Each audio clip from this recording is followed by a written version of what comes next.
ọlọ́run ṣe kẹ́ni kò lè bí ti fáwọn ajáde.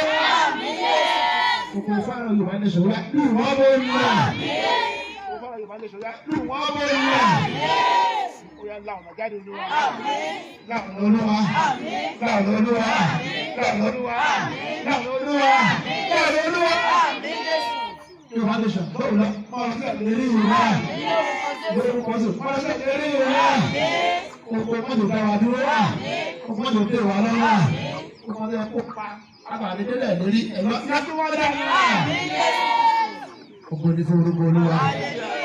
Nígbà tí wọ́n dára, nígbà tí wọ́n gba Yorùbá lè sùn, tí ló máa dára. Àtàwọn àwọn abájá tó lè fún ọjà gbangba tó lè. Àtàwọn abájá tó láti àwọn tó ń lò. Ẹni tó dára, ọjọ́ odò òkú olúwa. Mo wáyé. A máa yìn ọ́ wò.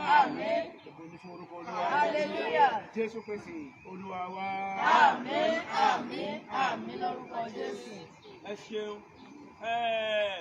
Yeah, please, bros. Hello, just come like this, so that our now. Ohun tá à ń sọ fún gbogbo àgbáláyé ni wípé ọmọ Yorùbá ni wá.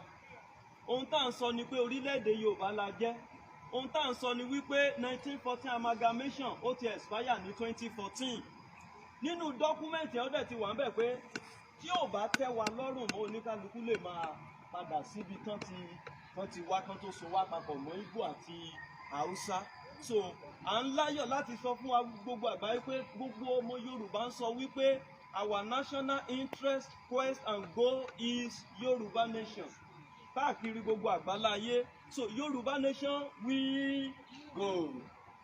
No. Yorùbá nation we want. Orílẹ̀-èdè Yorùbá la ṣe kí ni o? La fẹ́. Ok, mo ti ń sọ èdè Gẹ̀ẹ́sì ẹ̀ má bínú. Orílẹ̀-èdè Yorùbá nation la ṣe kí ni o?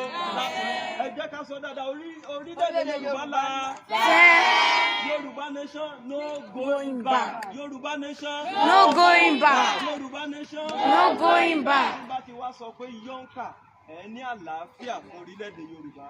Tí n bá tún sọ pé yọ̀ǹkà ẹ rí Yorùbá Nation Christian Association abbreviation ni yọ̀ǹkà. So tí n bá ti wá sọ yẹn torí òun la máa fi ìlú lóòtẹ̀ á sọ pé àlàáfíà fún ilẹ̀ Yorùbá fún orílẹ̀-èdè Yorùbá á tún wá sọ pé tí n bá tún wá sọ pé yọ̀ǹkà lẹ́lẹ́kejì á sọ pé Olódùmarè ìsàwà àwọn ní agbára wa. Praise God. Hallelujah.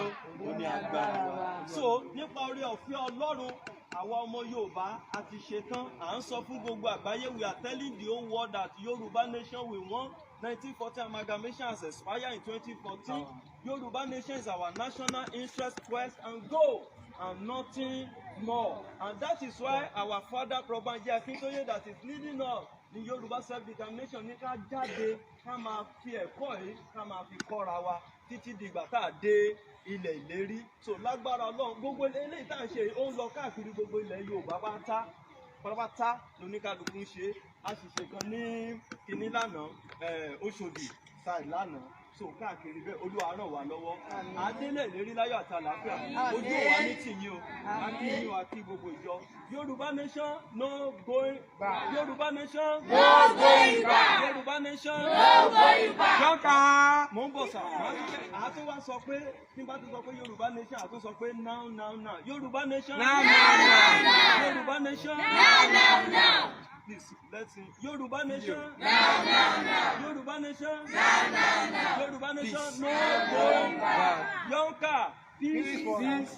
Yọ̀ǹkà Almighty God is our power. Ẹ jẹ́ ká sọ lédè wa. Yọ̀ǹkà àlàáfíà fún orílẹ̀-èdè Yorùbá. Yọ̀ǹkà Ọlọ́run Elédùmarè ní agbára wa. Ẹ jẹ́ ká tún sọ. Yọ̀ǹkà àlàáfíà fún orílẹ̀-èdè Yorùbá. Yọ̀ǹkà Ọlọ́run Elédùmarè ní agbára wa. Ẹ jẹ́ ká pàtẹ́wọ́. Ẹ jẹ́ ká ju àsíá wa yẹn sókè báyìí. Ẹ jẹ́ ká jù sókè yẹn ṣe. Bóyá résítọ̀. Ẹ jẹ́ ká jù sókè náà. Ẹ̀yin ẹgbẹ́ lè wálẹ̀ ẹgbẹ́ wálẹ̀ bàbá ìkọ̀ṣẹ́ ọ̀yá ẹjáwé ìbò ẹ̀ kí gbogbo àgbáyé kan rí ọwọ́ wa. God bless you. Yes, ìrì ọ̀run ti sọ̀ kalẹ̀ Ọlọ́run ti gbọ́ àdúrà wa. Ẹ̀rí òjò wẹ́lẹ́wẹ́lẹ́ tó ń rọ̀ sí ó túmọ̀ sí kí ni o Ọlọ́run ti gbọ́ ìsìn ẹ ṣe ẹ̀já pàtẹ́ ẹ̀já wọlé.